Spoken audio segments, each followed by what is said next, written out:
Welcome to July 1st, 2025. Good day, everybody. Today, we're going to get into foreclosures, bankruptcy, short sales, distressed properties, bank-owned stuff, just to kind of give you an idea where the market happens to be currently with regard to those listings, and then what to look out for if you're looking to try to get maybe a better than average market deal.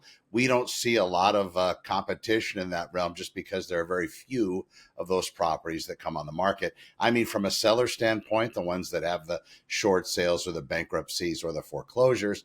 However, on the other side of that coin, there is, of course, high competition for people that want to purchase those properties because they believe they're going to get a better than average deal when they go out there. And I'll dispel some of those rumors. But let's look at the first one.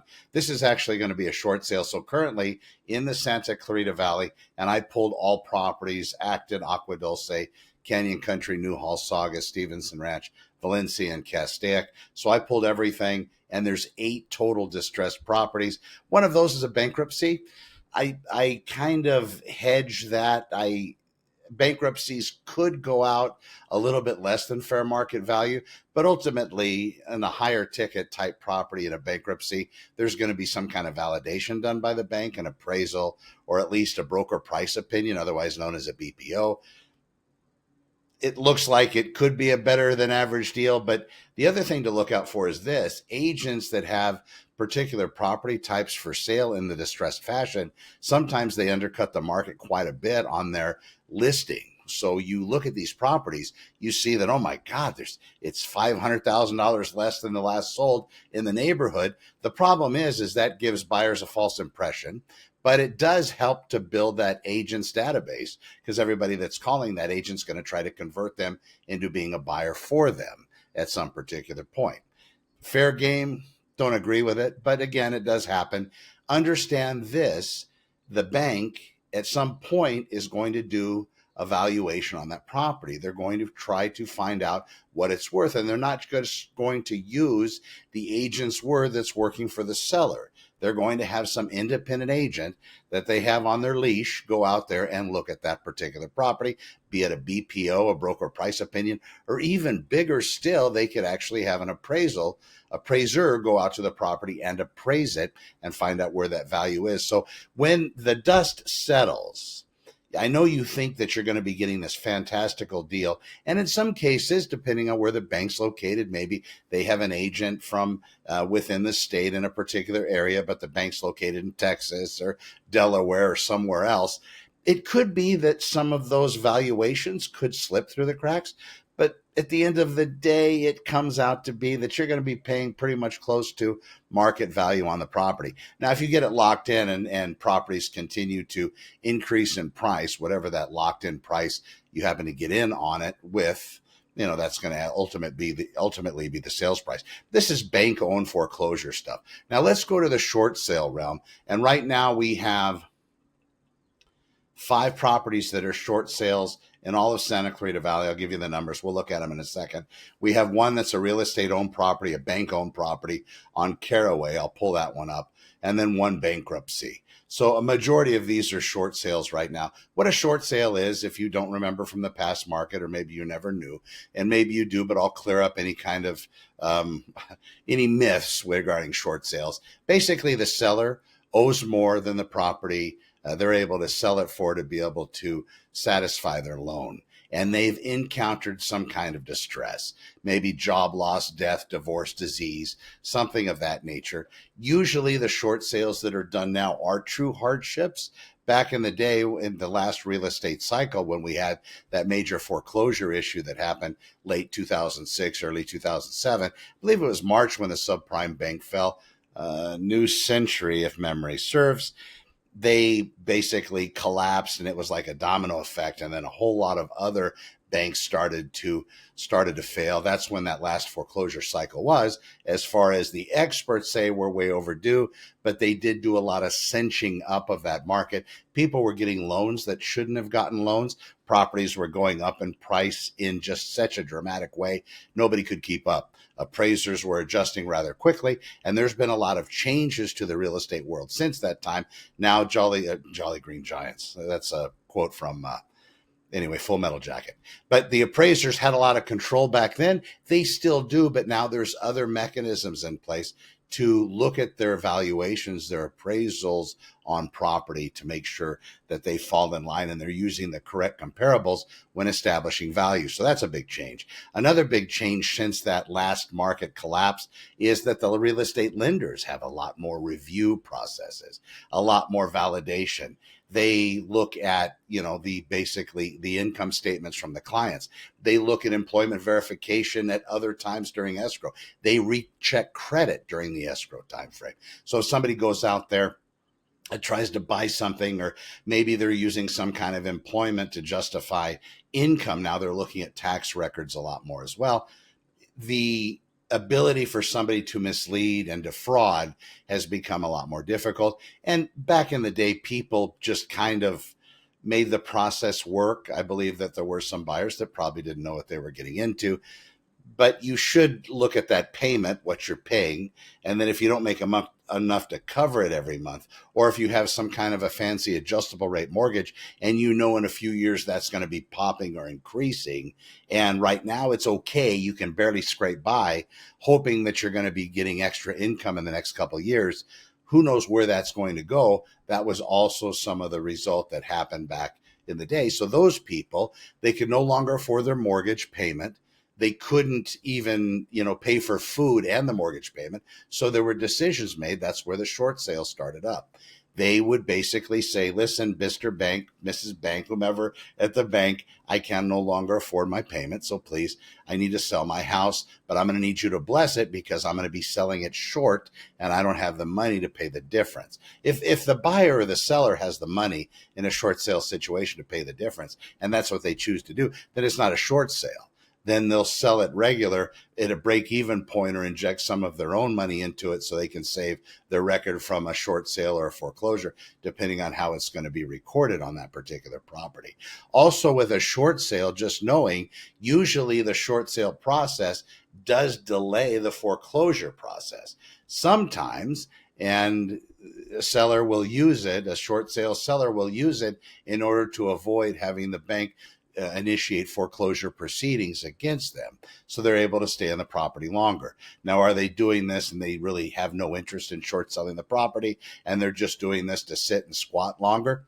You'll have to be the judge on that. It's hard to say, but it is definitely a possibility. In other cases, though, some people look at the advantage of a short sale because it's not going to be reflected on their credit report as an actual foreclosure. So a short sale does look a little bit less harmful and is, at least back in the day, was faster to be recovered from. There were so many people doing it. It was kind of looked at as not a big deal. And within 2 or 3 years, these folks were able to buy another property. I don't know if presently that's going to be the case. It's going to depend on how it's going to be recorded. And because there's very few people doing it now, that could mean that they're not going to be able to recover from it as quickly. That's what a short pay is. A lot of times agents will get multiple offers on short pays. They'll put these properties on the market for a lot less than market value to try to stimulate people wanting to purchase it. And in some cases, short sales are basically sold sight unseen, or at least have offers written sight unseen, because the people living in them don't want to have anybody come in and look at them while they're in that distressed state. In addition, in some cases, they're also withheld from the syndication website. So if you're looking at Zillow and Realtor.com, in some cases, they won't allow those listings to be propagated to those networks through their agent. The agent will deny allowing them access, so you won't see them show up either. You'll have to have them actually emailed you from a specific agent.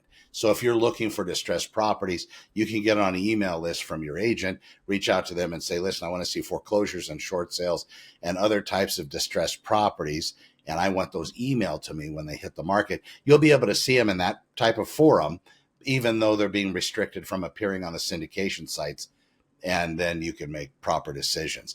Now, as far as not being able to see them beforehand, usually if that offer is being written, it will be written on the contingency that this particular buyer that wrote the offer is going to be able to have a look at the property before offer acceptance or at some point. And within the beginning of escrow, depending on the terms of the contract, in most cases, you can cancel if something becomes an issue, as long as you have those contingencies in place. So make sure your agent writes that offer smartly.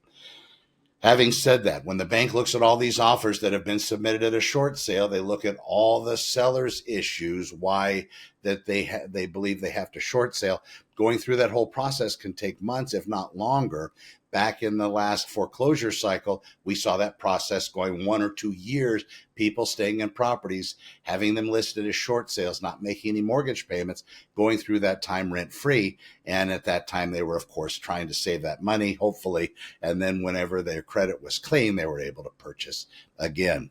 That's probably close to being very similar, especially in Los Angeles County, where we are in California. There's a lot of rules against foreclosure and a lot of things that are looked at besides just somebody not making the mortgage payment. Do they have kids with special needs? Do they have elderly adults? Do they have those safe pets or whatever they call those comfort animals? I don't know. I heard that one come up the other day, which was amazing, because they had a comfort animal. I forgot what you call that, but one of those animals that has special needs. They helped with somebody's anxiety. That was a reason to delay the foreclosure proceedings. Anyway, it's so welcome to Los Angeles County. But we have to understand that these processes do take a long time. And at the very end, if you think at the very beginning you're getting this just fantastical deal, it could come out that the bank's going to be sending out these people to verify the value. Even on a short sale, they will. And then they'll come back and they'll make a determination as to what that price is. The reason why the agent can put these properties on the market for less than what the fair market value appears to be is because there's always a disclaimer, and they're subject to court approval or subject to lender approval. And they're the ones that will ultimately bless that particular price the property is going to go out for. So if you think you're going in and getting a great deal, it could be that you're not. It could be that it's going to be at fair market value, and maybe you wasted all this time. Maybe the market's changed. Maybe interest rates have dropped. Maybe now there's more properties to choose from. Maybe you can actually get a better deal without as much money out of pocket, and so on. Also, with short sales and bank-owned properties, it's going to depend on the entity whether or not there's going to be anything done in the way of repairs or credits. Usually with short sales, no, because they don't have any money. That's why they're short selling in the first place. They're not going to go in and do the things they need to do. And in some cases, lenders aren't going to loan on a property that's a short sale if it's missing certain things. So then the question comes up, are you going to inject money before you close escrow on a short sale? That's a very dangerous thing. Liability alone, having somebody go in and do some kind of construction type work to be able to make the property sellable or financeable to your lender. These are big questions that need to be investigated very carefully. You need to ask your professional, your real estate professional, if it's a good idea, because if you go in there and as a contingency on it appraising, you have to put some kind of, let's say they ripped out the dishwasher and maybe ripped out the kitchen sink. So that particular lender that's going out there at some point to evaluate the property, after it's all been approved for sale, they're going to see that it needs those things for most loan types.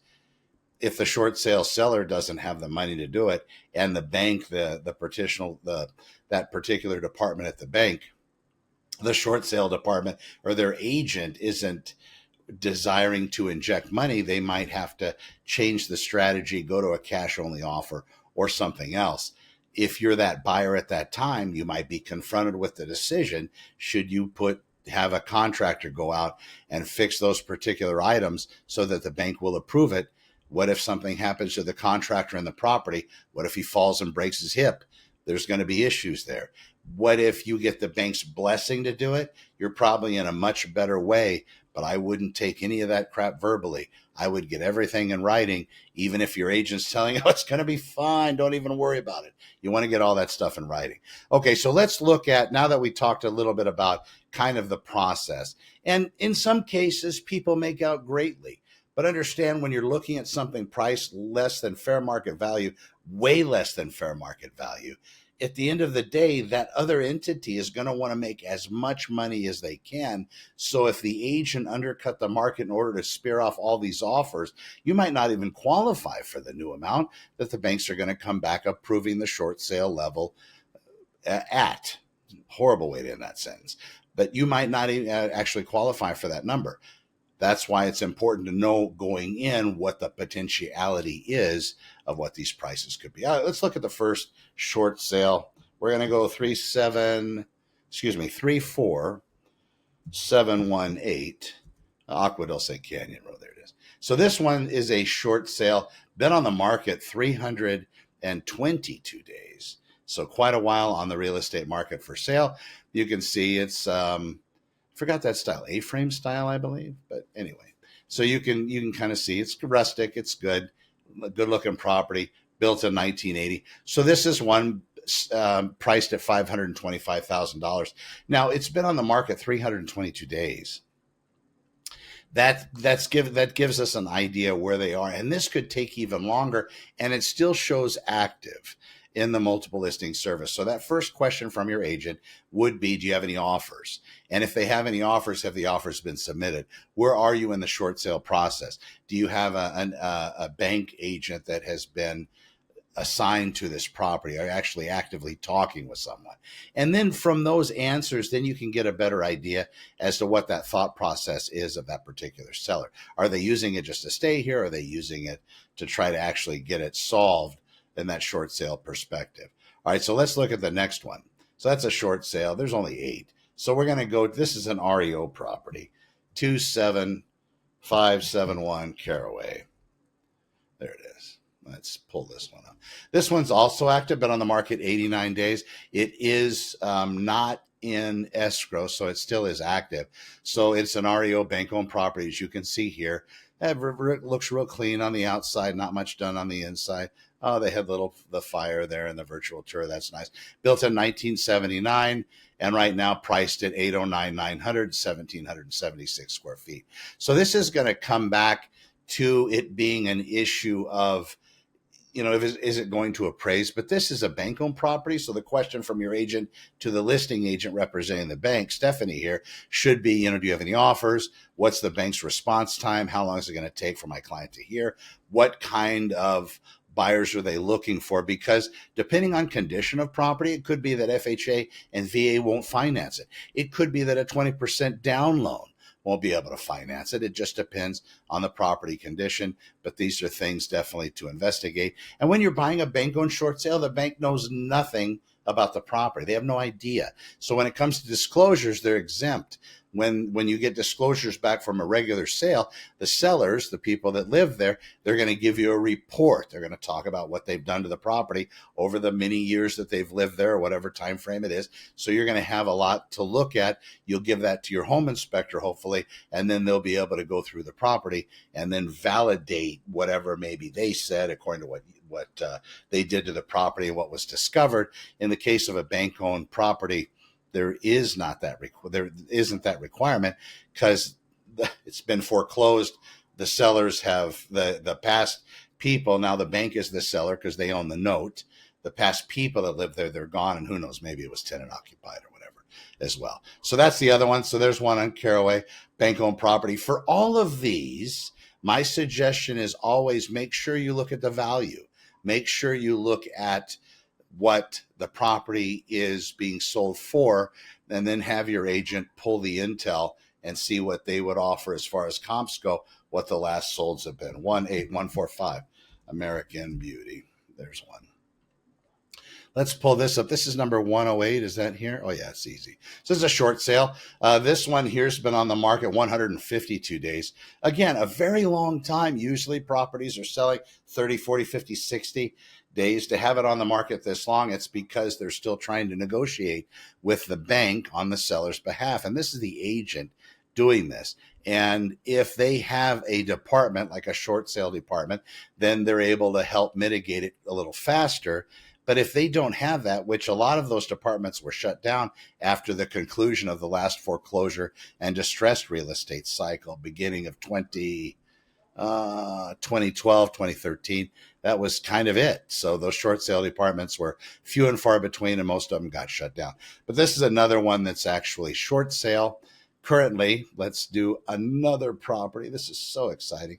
Let's look at a another short sale in Rainbow Glen. So there's a few of these. The numbers are easy. You can just ask your agent, reach out to them, and have them pull the properties and send them to you. Here's one at 293. That's a bankruptcy property. So with bankruptcies, 27673. There it is, Cobblestone. So this is a bankruptcy property.